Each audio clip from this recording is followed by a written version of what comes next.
Guachi, guachi, guachi, guachi, guachi. Juano G.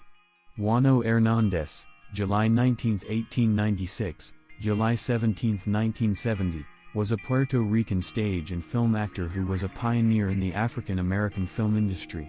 Hernandez was born in San Juan, Puerto Rico with no formal education. He worked as a sailor and settled in Rio de Janeiro. He was hired by a circus and became an entertainer, making his first appearance as an acrobat in Rio de Janeiro in 1922. He later lived in the Caribbean and made his living as a professional boxer, fighting under the name Kid Curly. In New York City, he worked in vaudeville and minstrel shows, sang in a church choir and was a radio script writer. He co-starred in radio's first all-black soap opera, We Love and Learn. He became a household name after his participation in the Cavalcade of America, a series which promoted American history and inventiveness.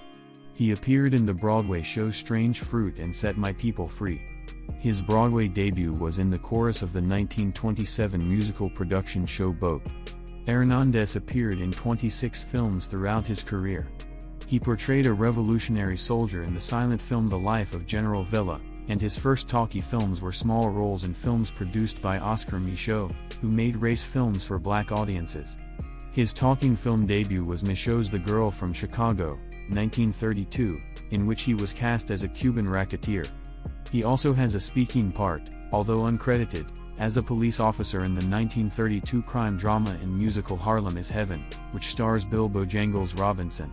In 1949, he acted in his first mainstream film, based on William Faulkner's novel, Intruder in the Dust, in which he played the role of Lucas Beecham, a poor Mississippi farmer unjustly accused of the murder of a white man. The film earned him a Golden Globe nomination for New Star of the Year.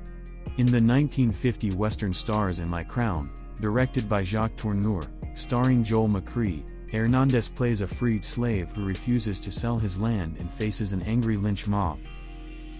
He was singled out for praise for his performance in the 1950 film The Breaking Point with John Garfield. The New York Times called his performance quietly magnificent. He also received favorable notices for his performances in Trial, 1955, about a politically charged court case, in which he played the judge, and Sidney Lumet's The Pawnbroker, 1965. Over the years, Hernandez made guest appearances on a dozen U.S. network television programs, appearing 3 times in 1960 and 1961 on the ABC series, Adventures in Paradise, starring Gardner McKay. In 1959, he starred in the Alfred Hitchcock Presents production of the Ambrose Bierce short story An Occurrence at Owl Creek Bridge. Hernandez returned to Puerto Rico late in his life. In the last 2 years of his life he appeared in 3 films, The Extraordinary Seaman, 1969, with David Niven, The Reavers, 1969, with Steve McQueen, and They Call Me Mr. Tibbs, 1970, with Sidney Poitier. He died in San Juan on July 17, 1970, of a cerebral hemorrhage 2 days before his 74th birthday, and was interred at Cementerio Buxtehude Memorial Park, Trujillo Alto, Puerto Rico.